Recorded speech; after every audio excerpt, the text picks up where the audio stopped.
Salut à tous et bienvenue pour cette nouvelle vidéo des nouveautés manga du mois de décembre, du 15 au 30. Et en fait pour une fois je suis extrêmement embêté parce que il y a très peu de nouveautés. Très peu de sorties du 15 au 30. Je crois qu'on est à moins de 6 ou 7 mangas maximum, il n'y a vraiment pas grand chose. Et en plus les 3/4 ce sont des reports, donc des mangas que je vous ai déjà présentés. Alors aujourd'hui pour cette dernière vidéo de sortie manga de 2021, je vais présenter tous les sorties manga qui m'intéressent. Il y en a beaucoup, je peux pas présenter tous les mangas malheureusement, mais on commence tout de suite avec le 15 décembre. Et pour le 15 décembre, la seule sortie qui m'intéresse réellement, c'est le coffret starter 20th Century Boy. En fait, j'adore la série, le problème c'est que j'ai commencé avec l'ancienne édition qui est assez compliquée à trouver. Et donc commencer avec une nouvelle édition plus accessible, ça peut être très intéressant. Et on attaque directement avec le 17 décembre, et là les choses sérieuses commencent, principalement avec Meian Édition. Et on commence avec la sortie du tome 61 et 62 de Kingdom. Vous le savez, j'adore ce manga, c'est un manga incroyable qui parle de l'époque des royaumes combattants. Comment la Chine s'est réunifiée en un seul pays, une époque pleine de guerre que je trouve incroyable. Le tome 61 et 62 que j'ai hâte d'avoir. On enchaîne avec l'Ultimate Edition de The Breaker, le tome 5. J'ai pas encore fini le tome 1, qu'on verra très prochainement, mais je sais que la série est incroyable et j'ai hâte d'avoir le tome 5. Ensuite, vous l'avez vu très récemment, The Most Notorious Stalker, tome 2. J'ai déjà présenté le tome 1 il y a très peu de temps, et c'est un peu comme Solo Leveling, des portails avec des démons, et donc il y a les Seekers, des guerriers qui doivent affronter les démons. Et on va suivre un jeune garçon qui s'appelle Noël, et qui veut devenir le plus grand des Seekers. Pour rester chez Meian et les mangas de guerre, il y a également le manga Angolmois tome 9. Cette fois-ci, on parle de l'invasion mongole sur l'île de Tsushima, une île japonaise, et il y a également le jeu vidéo Ghost of Tsushima, qui pourrait vraiment vous intéresser pour le coup, comment une petite île a pu survivre à une invasion mongole. Et pour finir avec les mangas qui m'intéressent pour le 17 décembre, il y a Usun Cinderella tome 5. Un petit peu comme Scrubs, Urgence ou Dr House, c'est tout simplement un manga sur un hôpital. Une jeune pharmacienne qui doit tout simplement apprendre à tenir tête aux médecins et à trouver les diagnostics les plus adaptés pour ses patients. Un manga sur une série hospitalière que je trouve très intéressant et qui a le même schéma narratif, comme je disais, de Scrubs, Urgence et Dr House. On passe au 22 décembre et on est encore chez Meian Édition qui nous régale pour cette fin d'année avec le tome 13, 14, 15 et 16 de Kengan Ashura. Ashura. Tout simplement un manga comme Fight Club, un jeune salarié de bureau qui a une vie un peu nulle et qui va tomber sur un grand combattant. De là, peu de temps après, le jeune salarié va aller voir son patron et celui-ci va lui dire « Tu vas devenir coach de ce combattant » puisqu'on organise des combats clandestins avec d'autres sociétés. C'est une manière ancestrale de négocier entre marchands et du coup maintenant entreprises des combats clandestins. Un manga extrêmement violent avec beaucoup de combats que je trouve incroyable et qui me fait beaucoup penser à Fight Club. Tout simplement mon film préféré. On a ensuite Chilling Life in a Different World, tome 4.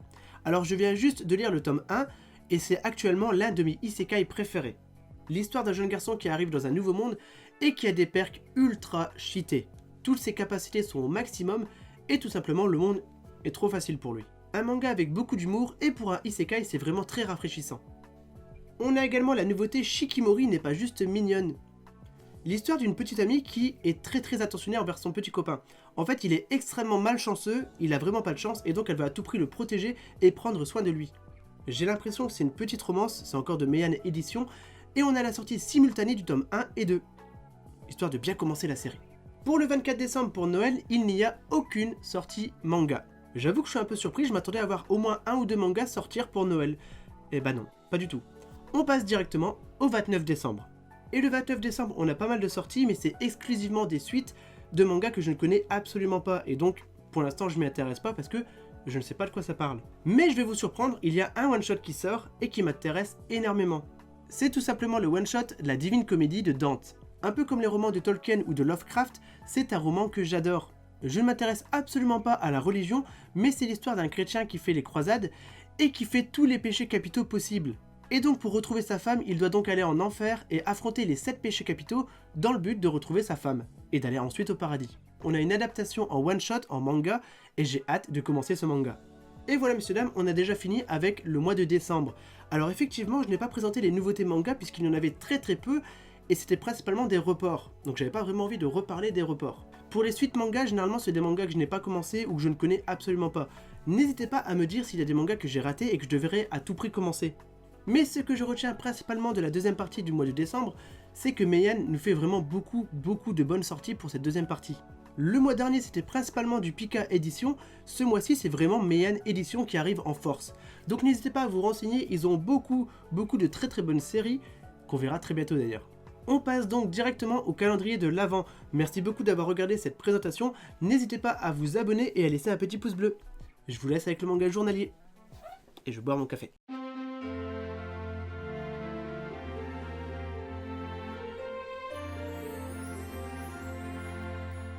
C'est l'instant calendrier de l'Avent et on est à la case numéro 14. Je perds pas de temps, j'ouvre la case et on découvre ça ensemble. Ok. Et le manga numéro 14, c'est... Le 9 août, tu me dévoreras. Alors c'est de Tomoni et c'est de chez Meian Édition. Donc je vais lire ça tout de suite, comme d'habitude, et on en parle juste après. Ça fait très Tokyo Ghoul.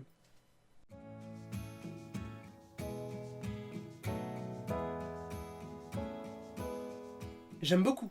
Alors surtout comparé à hier, c'est pas dur, mais j'aime vraiment beaucoup. Hier, on a parlé d'un automne, à savoir beaucoup de garçons pour une seule fille. Là, c'est un peu l'inverse. C'est pas un manga harem, mais c'est l'histoire d'un jeune garçon qui attire tout plein de filles. Étrangement, plein de filles s'intéressent à lui, mais veulent le dévorer. On est sur des démons.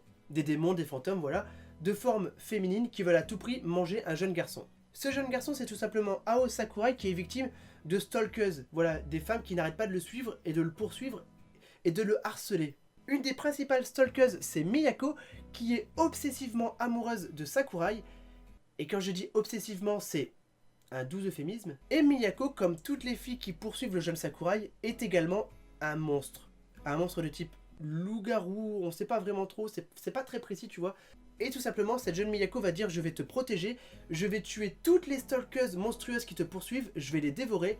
En échange, tu es à moi. » Alors déjà de base, ça me fait énormément penser à Mirai Nikki, une fille extrêmement forte qui protège un garçon. Bon là c'est pas Yuki, c'est Sakurai. Par contre, le pourquoi du comment toutes les filles sont obsédées par Sakurai, ça reste un mystère. On sait qu'il y a un 9 août, ça parle plusieurs fois du 9 août, mais on sait pas pourquoi. Il n'y a pas beaucoup d'informations sur le premier tome, c'est clairement un tome de présentation, de mise en place qui est très sympathique. C'est un manga très violent, assez gore et lugubre, j'ai adoré ce manga. La narration est très fluide, franchement c'est rapide à lire. Donc le 9 août, tu me dévoreras de Tomomi. Un petit coup de cœur, voilà, j'ai vraiment adoré ce manga. J'attends la suite avec impatience pour savoir pourquoi. Pourquoi tout le monde veut dévorer Sakurai? Il a rien fait le pauvre garçon, tout ce qu'il veut c'est étudier et avoir des amis. Mais il peut pas parce que tout le monde veut le manger. Donc le manga c'est le 9 août, tu me dévoreras. Un mélange entre passion, désir et horreur. Excellent manga, un petit coup de cœur. Et nous on se dit à demain pour un nouveau manga. Et j'espère que vous aimerez bien celui-là.